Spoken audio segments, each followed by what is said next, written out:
मेरे प्रिय साधकों, बहुत बहुत आशीर्वाद। साधक हो और निरंतर साधना करते हो, मुझे तो बहुत प्रसन्नता है कि आपके घर में आध्यात्मिक धार्मिक वातावरण रहता है। सुबह शाम गुरु पूजन होता है, आरती होती है, मंत्र जप होता रहता है। समय समय पर आप अभिषेक करते हैं, विशेष साधनाएं करते हैं।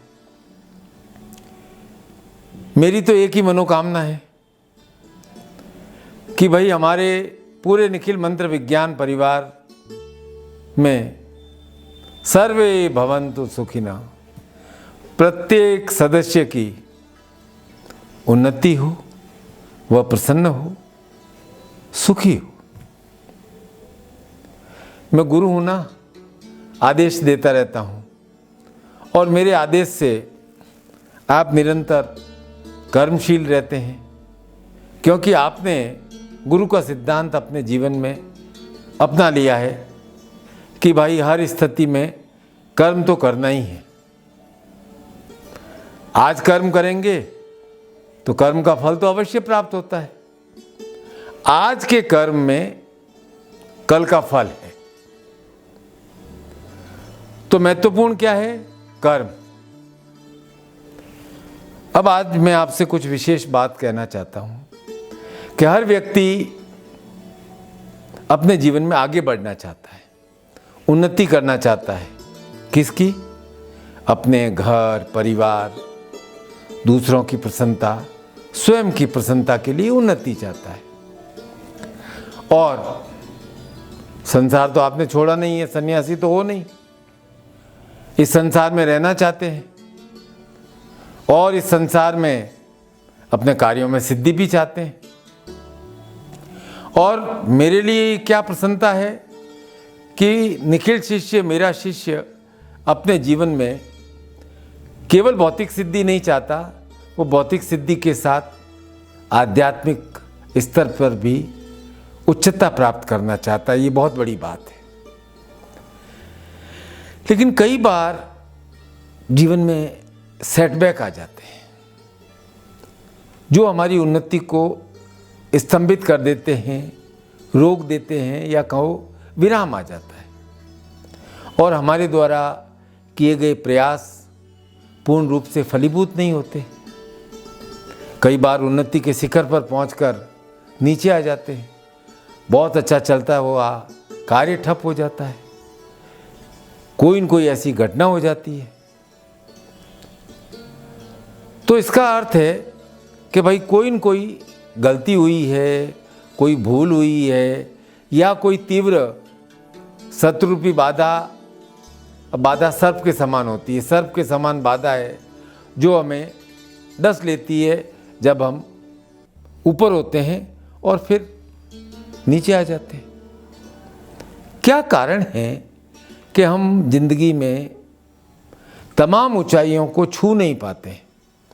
कोशिश तो आप निरंतर करते हैं, लेकिन जो उन्नति समृद्धि आप प्राप्त करना चाहते हैं वह प्राप्त नहीं कर पाते।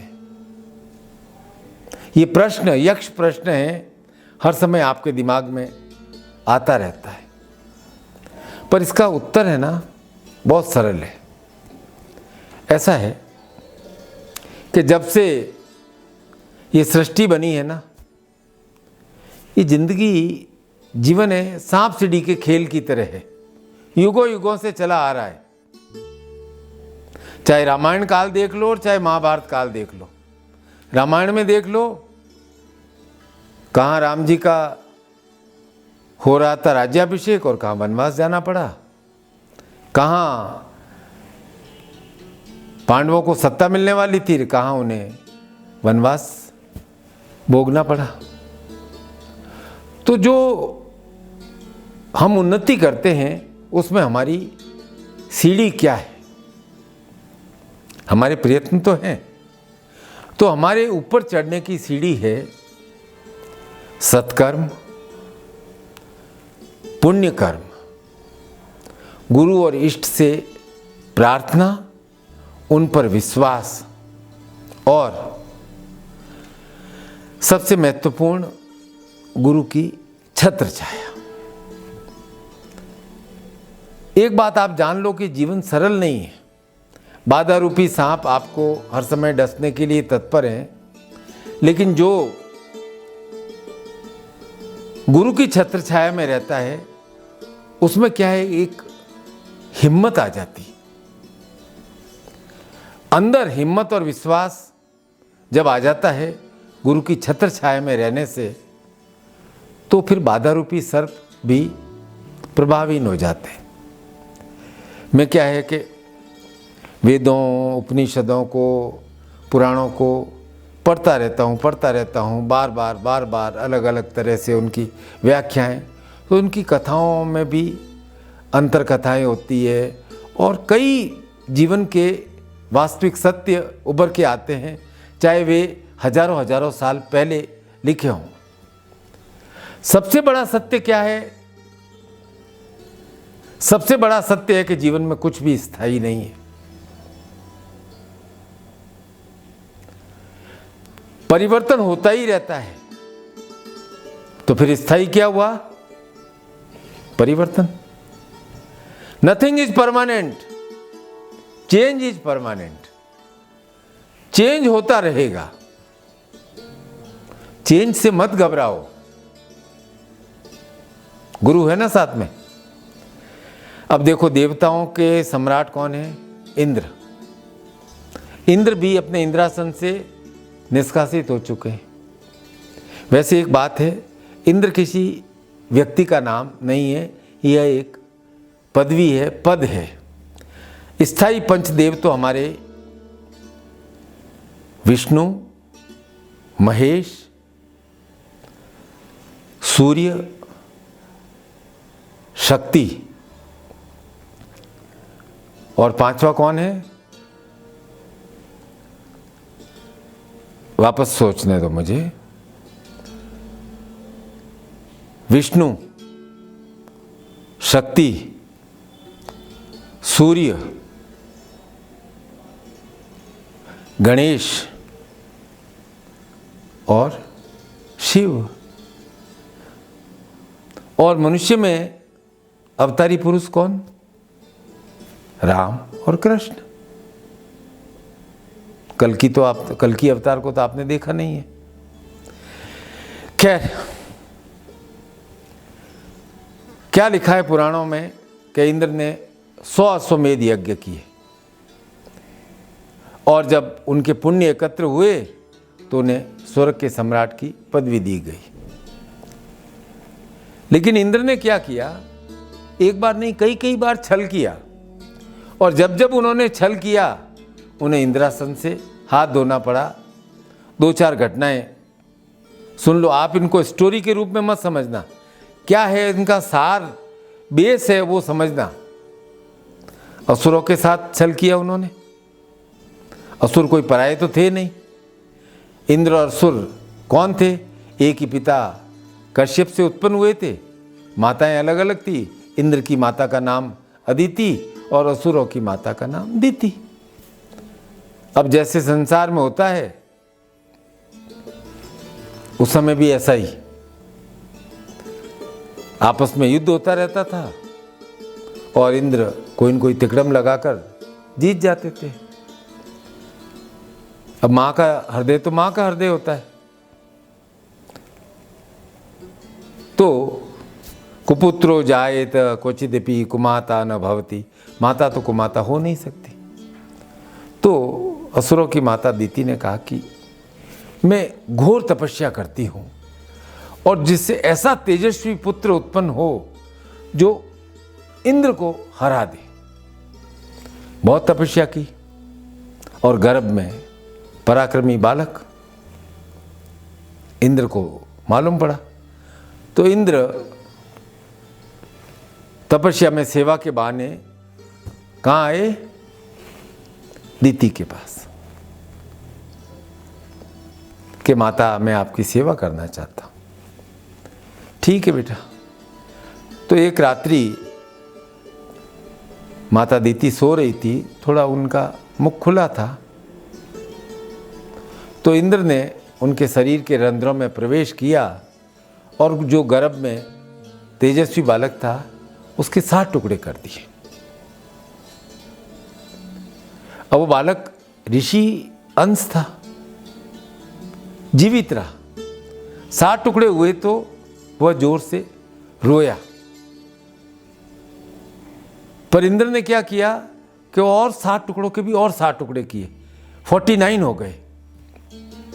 लेकिन वे समाप्त नहीं हुए, मरे नहीं।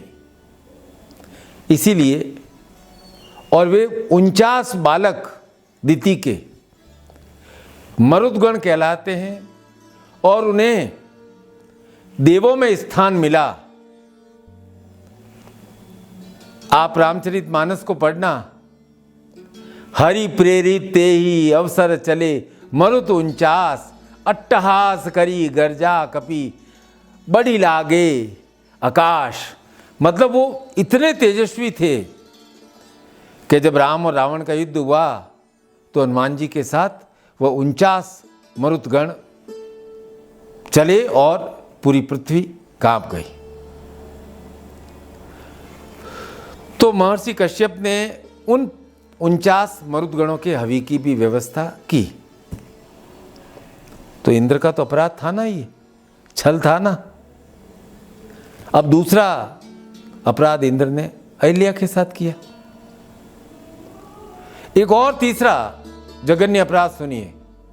इंद्र ने क्या किया कि अपने गुरु बृहस्पति की अवहेलना कर दी। उनको लगा अब तो मुझे इंद्रासन मिल गया है। तो गुरु बृहस्पति कुछ बोले नहीं और चले गए। हुआ है, अब उनके जाने से क्या हुआ कि इंद्र को पहले गुरु बृहस्पति का, गुरु का सुरक्षा चक्र प्राप्त था। उस सुरक्षा चक्र से बाहर आ गए। अब बृहस्पति चले गए, इंद्र अहंकार में आ गए कि मुझे गुरु की क्या आवश्यकता है, बृहस्पति जाए तो जाएं। और अहंकार में डूबे इंद्र ने ऐरावत पर जा रहे थे, हाथी पर जा रहे थे और उनको कमल का फूल पुष्पमाला चढ़ाई तो उन्होंने दर्प में, घमंड में हाथी को पहना दिया और हाथी ने उस माला को जमीन पे गिरा दिया, पैर तले कुचल दिया। अब कमल क्या है? कमल,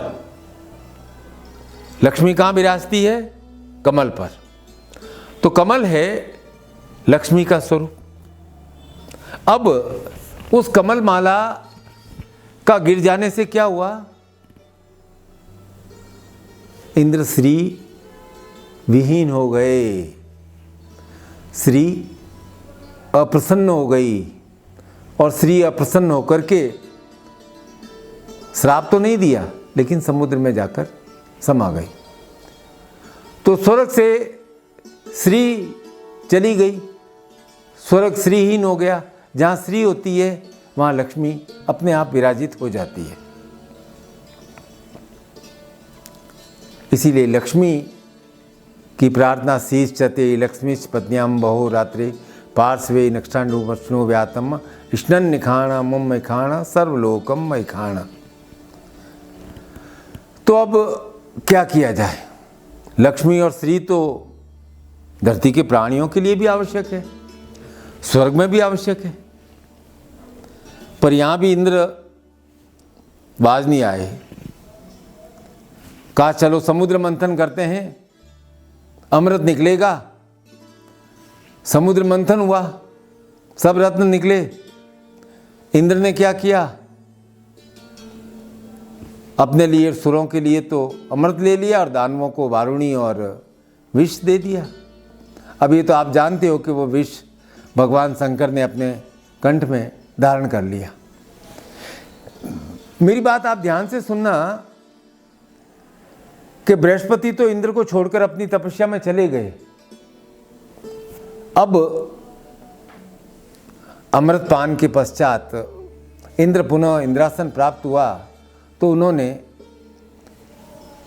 राजपुरोहित के रूप में विश्वकर्मा के पुत्र विश्वरूप को नियुक्त किया। अब विश्वरूप थे, गुरु रूप में थे। गुरु किसी भी प्रकार का छल नहीं करते। तो नित्य यज्ञ होता है तो वह देवताओं को, असुरों को, मनुष्यों को तृप्त करते, हवि देते। हम स्वाहा बोल करके जो हवि देते हैं उसमें हम सबको उसका अंश प्रदान करते हैं कि यह देवता ग्रहण करें, यह देवता ग्रहण करें, सबके लिए।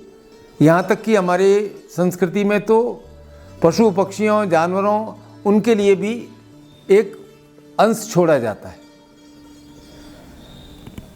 तो गुरु तो कोई प्रकार का विश्व रूप थे, गुरु रूप में थे, पुरोहित थे, वो तो छल कर नहीं सकते थे।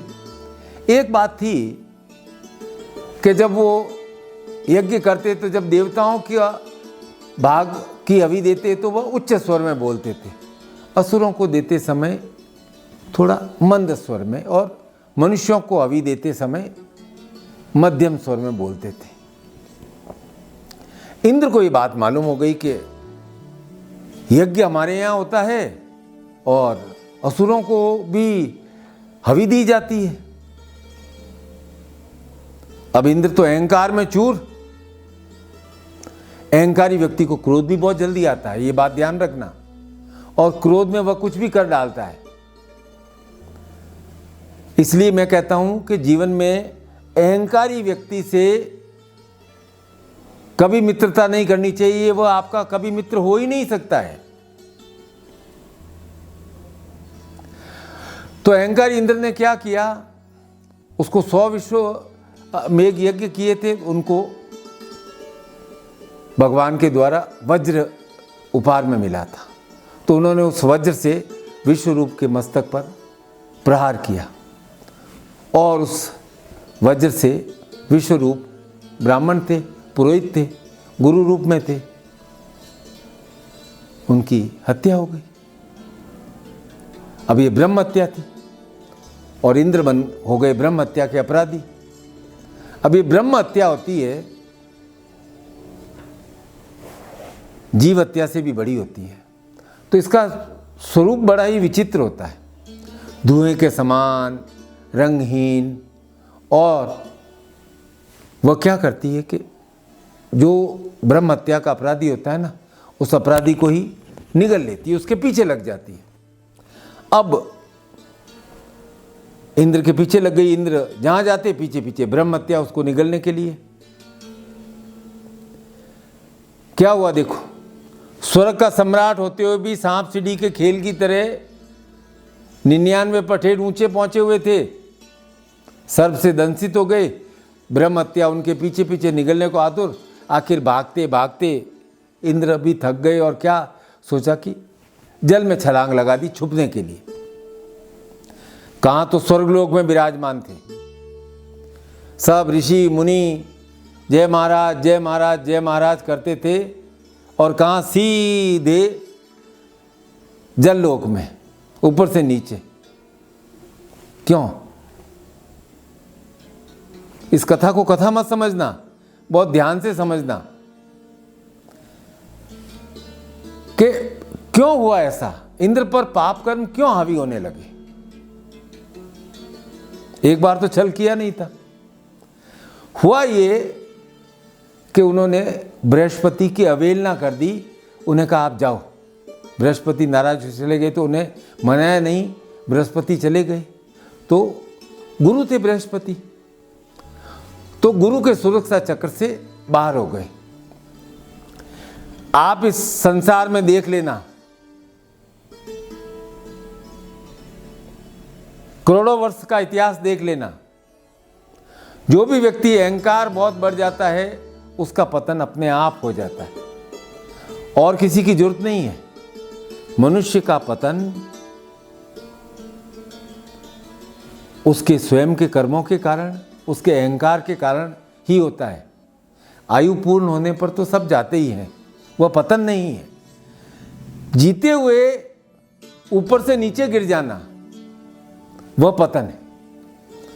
तो क्या हुआ, इंद्र का पतन हो गया भाई, स्वर्ग की गद्दी खाली, क्योंकि इंद्र के पीछे तो ब्रह्महत्या पीछा कर रही थी। ये सृष्टि का नियम है। अहंकार में लोग कुछ गलत कार्य कर बैठते हैं, कुछ उटपटांग बोल देते हैं, लेकिन उस कार्य का फल, उस कार्य का परिणाम उनके पीछे पड़ जाता है। वह छोड़ता नहीं है, सताता रहता है, सताता रहता है, मन को सालता रहता है। अब इंद्र भी इसी कर्म फल से बचने के लिए इधर उधर उधर भागे, बहुत कोशिश की, लेकिन आखिर जल में समाधि लेनी पड़ी। और कहते हैं कि इंद्र 100 वर्ष, कहीं लिखा है कि 300 वर्ष जल में रहे। लेकिन एक बात है, स्वर्ग की गद्दी खाली, गद्दी खाली रह नहीं सकती। तो ऋषियों ने विचार विमर्श किया।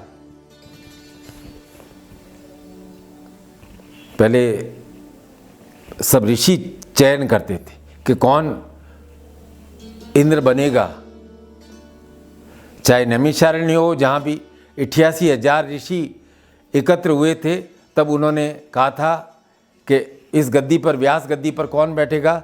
तो बोला कि बालक सुखदेव हैं, वो इस व्यास गद्दी पर बैठेंगे। 88,000 ऋषियों ने ये निर्णय लिया था। तो आयु का कोई संबंध नहीं है ज्ञान से। तो सब विचार का कि भाई पृथ्वी पर चंद्रवंशी राजा हैं नहुष, वो पराक्रमी हैं, योग्य हैं, उन्हें स्वर्ग का सम्राट बनाया जाए। अब पूछोगे कि नहुष कौन? मनुष्य हैं, वो कैसे स्वर्ग की, उनको कैसे गद्दी मिल गई? क्या हुआ था कि नहुष ने 99 अश्वमेध यज्ञ किए थे। अश्वमेध के संबंध में मैंने कई बार आपको समझाया है, कभी और बात करूंगा इस बारे में। तो उन्होंने 99 किए, यानी पूरी सृष्टि में इंद्र के पश्चात नहुष ने ही सर्वाधिक अश्वमेध यज्ञ किए थे। चलो आगे क्या हुआ? आगे बहुत बड़ी बात हो गई। नहुष इंद्र तो बन गए, पर कहते उनका भी पतन हो जाता है, बिल्कुल सांप सीढ़ी के खेल की तरह। अब आप देखते हो ना, सांप सीढ़ी खेल में 99 पर पहुंच गया और बड़ा वाला सांप काट जाता है, फिर 2 या 3 नंबर पे, 4 नंबर पे आ जाते हैं। तो 99 में वो बड़ा वाला सांप नहुष को काट गया, अपनी गलती के कारण ऊपर से नीचे। और गलती क्या थी? अहंकार, पर स्त्री से मोह। क्या नहुष स्वर्ग तो चले गए, सब देवता उनका स्वागत करते, और नहुष अहंकार में सोचते सारे देवता स्वागत करते हैं, ये सच्ची इंद्राणी है, ये मेरा स्वागत क्यों नहीं करती है। उन्होंने गुरु बृहस्पति के साथ संदेश भेजा के इंद्राणी आए मेरे दरबार में, मेरा स्वागत करें। अब इंद्राणी तो लक्ष्मी रूपा, वो जान गई कि नहुष के मन में क्या है। मना तो नहीं किया, लेकिन उन्होंने कहा कि आप उन्हें, नहुष को संदेश दे दो कि मैं आ जाऊंगी, लेकिन पहले आप स्वयं निमंत्रण देने आओ मेरे यहाँ, और जो वाहन बनने योग्य नहीं हो उनको वाहन बनाकर आप आओ तो मैं आऊंगी। अब वाहन बनाने योग्य कौन नहीं है? ऋषियों को कभी वाहन नहीं बनाया जा सकता है, आदर दिया जाता है, उनके कंधे पर थोड़ी बैठा जाता है। पर ऋषि बेचारे भोले भाले सीधे, नहुष ने कहा तो बैठ गए। वाहन पालकी बनाई और पालकी ढो रहे थे ऋषि, और बैठ गए। अब नहुष घमंड में, अभिमान में चले भाई इंद्राणी से मिलने। अब ऋषि थोड़ा धीरे धीरे चल रहे थे और नहुष के दिमाग में इंद्राणी एकदम मोह, अहंकार, मैं इंद्र। और फिर अहंकार वाले व्यक्ति को ही तो क्रोध आता है, आपको और मुझे तो क्रोध कम आता है। अहंकार से भरा होगा वो देख लेना, हर बात 5 मिनट में क्रोध करेगा। तो उन्होंने क्या किया कि क्रोध में ऋषि पर प्रहार किया, बोला शीघ्र शीघ्र शीघ्र, जल्दी, सर्प सर्प सर्प। बोला ऋषियों को सर्प सर्प सर्प। तो ऋषि ने कहा कि सर्प सर्प सर्प कर जा। नहुष पालकी फेंकी और नहुष को कहा कि तू सर्प बन जा। और नहुष स्वर्ग बनकर स्वर्ग से गिरे सीधे धरती पर।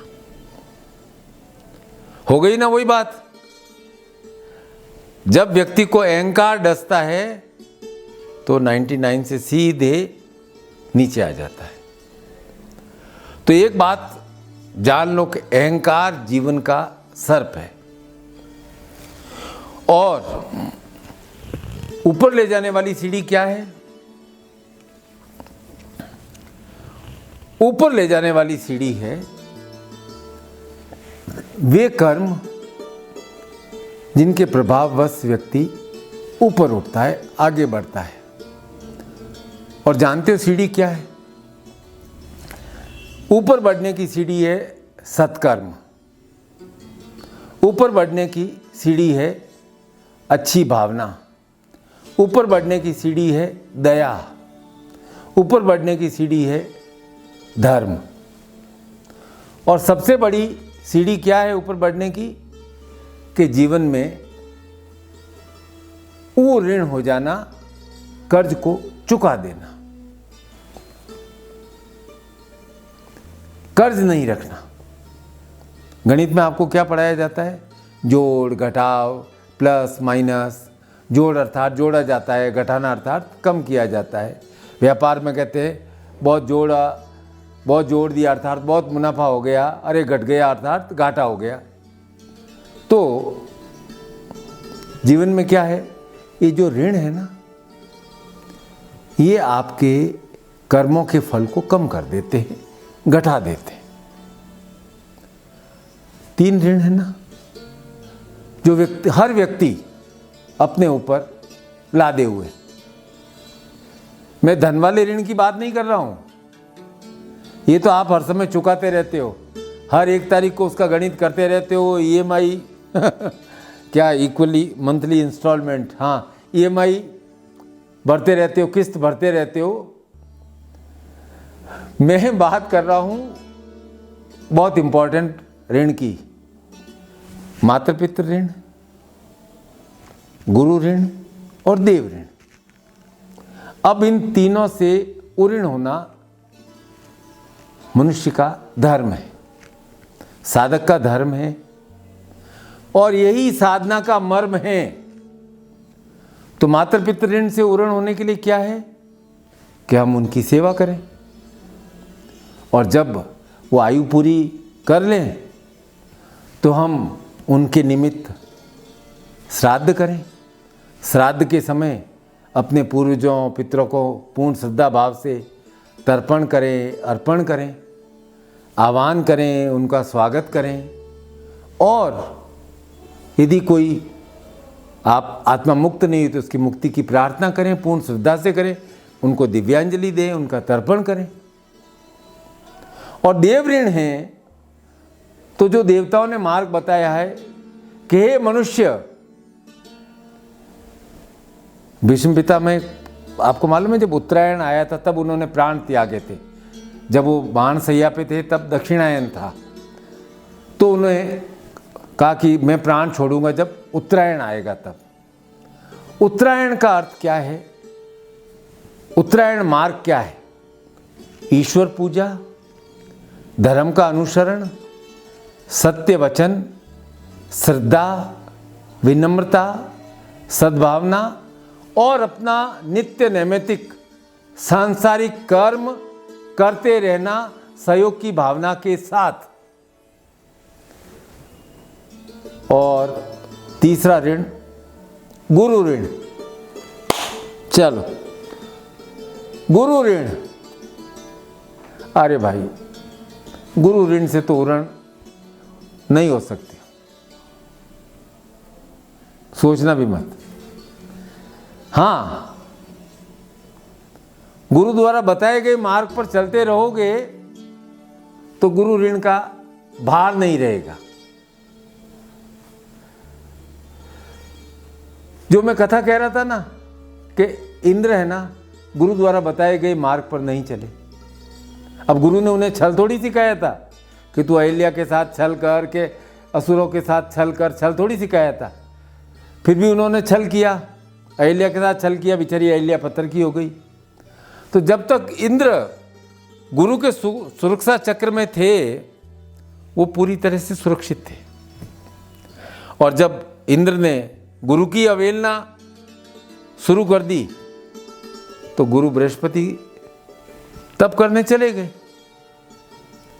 तब इंद्र को अपने दरबार में इस नित्य यज्ञ कर्म के लिए विश्वकर्मा पुत्र विश्वरूप को बुलाना पड़ा। देखो, एक बात है, मनुष्य के जीवन में गलतियां सबसे होती हैं।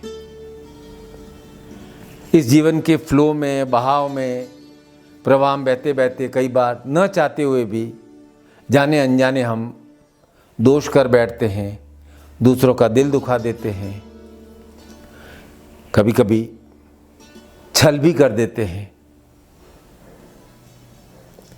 लेकिन जब तक हम गुरु के सुरक्षा चक्र में इंद्र के समान रहते हैं तो बचाव हो जाता है, क्योंकि गुरु उत्तरायण के मार्ग पर ले जाते हैं। तब बड़ी बाधा भी होती है तो छोटे रूप में आकर निकल जाती है।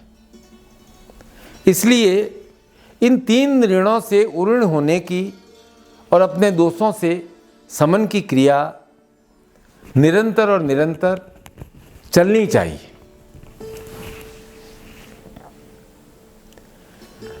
क्योंकि गुरु द्वारा बताए गए मार्ग पर आप अपने पाप कहें या जो कर्म हैं, अपने पाप, दोष, गलतियों पर अंकुश लगाते रहते हो, उन्हें रोकते रहते हो।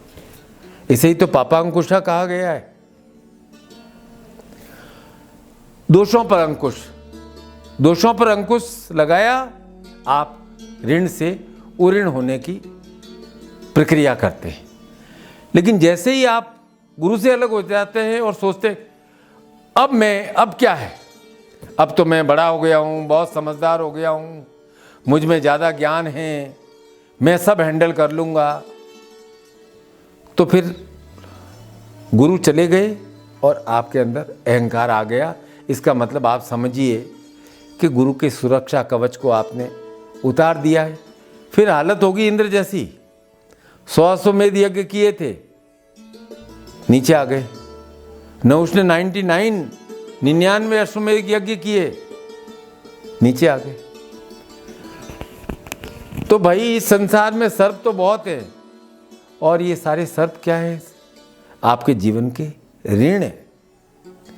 अहंकार सर्प है, क्रोध सर्प है, पूर्व जन्म के दोष सर्प है, इस जन्म के दोष तो स्पष्ट रूप से सर्प है ही है, जो आप जानते हो। पर इस जीवन में ऊपर उठने का, ऊंचे चढ़ने का, उन्नति प्राप्त करने का एक ही मार्ग है, वह है कि आपके साथ गुरु का सुरक्षा चक्र रहे, अर्थात गुरु द्वारा बताए गए मार्ग पर आप चलते रहे। इंद्र ऊपर चढ़ गए थे लेकिन संभाल नहीं पाए, नीचे गिर गए। और असुर तो गुरु की बात मानते ही नहीं थे, इसलिए बार बार नीचे गिर जाते थे। तो एक बात मैं आपको कहूं स्वर्ग का सीधा अर्थ है उत्थान का मार्ग, और पाताल का सीधा अर्थ है पतन का मार्ग। अब चाहते सभी हैं कि जीवन में उत्थान हो, प्रगति हो, प्रोग्रेस हो, खूब बढ़े, खूब कमाएं, खूब खर्च करें, खूब श्री हो, खूब लक्ष्मी हो, बहुत सम्मान हो। कैसे मिलेगा? कुछ तो करना पड़ेगा ना। अपने आप तो आसमान से टपक करके तो मिलेगा नहीं। 3 काम करने। सबसे पहला काम परिश्रम। परिश्रम अर्थात मेहनत, हार्डवर्क, बुद्धि के साथ। मजदूरी नहीं करनी है, बुद्धि के साथ परिश्रम करना है। दूसरी बात श्रद्धा, और तीसरी बात गुरु का सुरक्षा कवच। जब गुरु का रक्षा कवच होता है, सुरक्षा कवच होता है, तो छोटे मोटे पापों का शमन तो अपने आप हो जाता है। बस एक बात है कि यह क्रिया निरंतर होनी चाहिए कि भाई मैं ऋणों के भार को बढ़ने नहीं दूं, उन्हें निरंतर और निरंतर उतारते रहो। आप देखो, एक छोटी सी बाल्टी लो, उसमें जल भर दो, एक छोटा सा छेद भी होगा ना तो जल भरते रहोगे, धीरे धीरे वह पात्र खाली हो जाएगा। तो ऐसे ही ये जो 3 ऋण है ना, ये आपके जीवन के आनंद रस को, आपके जीवन की प्राप्ति को धीरे धीरे खाली करते रहते हैं। आप कहते हैं कि कमाया तो बहुत, संभाल कर रख नहीं सका, क्योंकि छेद था जीवन में दोषों का, ऋण का। ये 3 ऋणों का कहीं न कहीं छेद था, जिसके कारण से प्राप्ति को हम स्थायी नहीं कर पाए। तो आज अपने मन की किताब पर लिख दो कि मुझे निरंतर और निरंतर, निरंतर और निरंतर मातृ पितृ ऋण, जिनके कारण से मैं इस सृष्टि में आया, देव ऋण,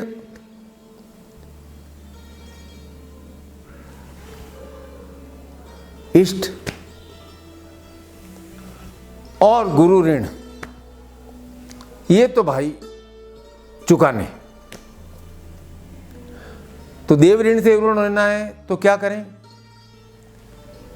घर में यज्ञ होना चाहिए, अभिषेक होना चाहिए, संध्या वंदन होना चाहिए, हवन होने चाहिए, आरती होनी चाहिए, कथा होनी चाहिए, भक्ति होनी चाहिए, पूजा, साधना, और चाहे तो आप अपनी भाषा में यदि कह दो कि मेडिटेशन, भीतर उतरने की क्रिया के अपनी कुंडलिनी शक्ति को, वह क्रिया निरंतर निरंतर होनी चाहिए। वापस कह रहा हूँ, यज्ञ, अभिषेक, संध्या, हवन, आरती, पूजा, भक्ति खुद भी करिए, बच्चे देखेंगे वो भी करेंगे। अब गुरु ऋण, कुछ विशेष नहीं करना है, बस गुरु द्वारा बताए गए मार्ग पर चलना है, उनका अनुसरण करना है। देखो, एक बात है, जो गुरु मार्ग पर चलता है ना, वह अपने जीवन में अहंकार से रहित हो जाता है। वो अपना कार्य, वह सब कार्य करता है, वह इस भाव से करता है कि तेरा तुझको अर्पण, क्या लागे मेरा। अभी शायद पिछले या उससे पिछले प्रवचन में मैंने आपको कहा था कि गुरु आपके जीवन में शिव रूप में आते हैं। क्यों आते हैं शिव रूप में? गुरु शिव रूप में इसलिए आते हैं कि वह आपके भीतर शिव है, उस शिवत्व को जगाने के लिए आते हैं। अरे भाई, जो गुरु को आता है वही तो आपको सिखाएंगे ना। अब यो गुरु स शिव स गुरु शिव प्रोक्त। अब गुरु शिव स्वरूप है तो आपको शिव बनाना ही सिखाएंगे, चाहे उसके लिए गुरु को कितना ही प्रयास क्यों नहीं करना पड़े। अब गुरु छल झूठ कपट तो सिखा नहीं सकते, वो उनको आता ही नहीं। इसलिए ऋणों से उरण हो। मैं कह रहा हूं स्पष्ट रूप से कि आगे बढ़ो जीवन में, प्रगति करो जीवन में, कर्म करो जीवन में, लेकिन एक बात सदैव याद रखना कि यह जीवन किसकी कृपा का फल है? पितरों की कृपा का, माता पिता और अपने पूर्वजों की कृपा का फल है, देवताओं की कृपा का फल है और गुरु के सहयोग का फल है। तो इस हेतु परिश्रम आवश्यक है, श्रद्धा आवश्यक है और गुरु जीवन में सदैव हृदय में स्थापित रखो, यहाँ स्थापित रखो, स्थापित रखो। और बिना विचलित हुए, किस बात का विचलन? जीवन है, परिवर्तन होता रहेगा, परिवर्तन से मत घबराओ। 2 साल पहले सोचा ही नहीं था कि कोरोना आएगा, दुनिया ऐसी उथल पुथल हो जाएगी। आ गया, झेल लिया ना, आगे बढ़ गए ना। कोरोना कोरोना करके सिर पकड़ करके तो बैठे नहीं रह सकते ना जिंदगी भर, आगे बढ़ गए, वह भी निकल गया। इसलिए बिना विचलित हुए अपना कर्म करते रहो और जीवन का प्रत्येक दिन महत्वपूर्ण है और हर दिन में 24 घंटे होते हैं। 1 घंटे में 2.5 घड़ी होती है, 1 घड़ी में 24 मिनट होते हैं और 1 घड़ी में 60 पल होते हैं। उस पल में भी विपल होते हैं। तो प्रत्येक पल का आनंद लेना है, यह मेरा आशीर्वाद है। उन्नति करें और जीवन में संयम से रहें। बहुत बहुत आशीर्वाद, सदैव प्रसन्न रहें।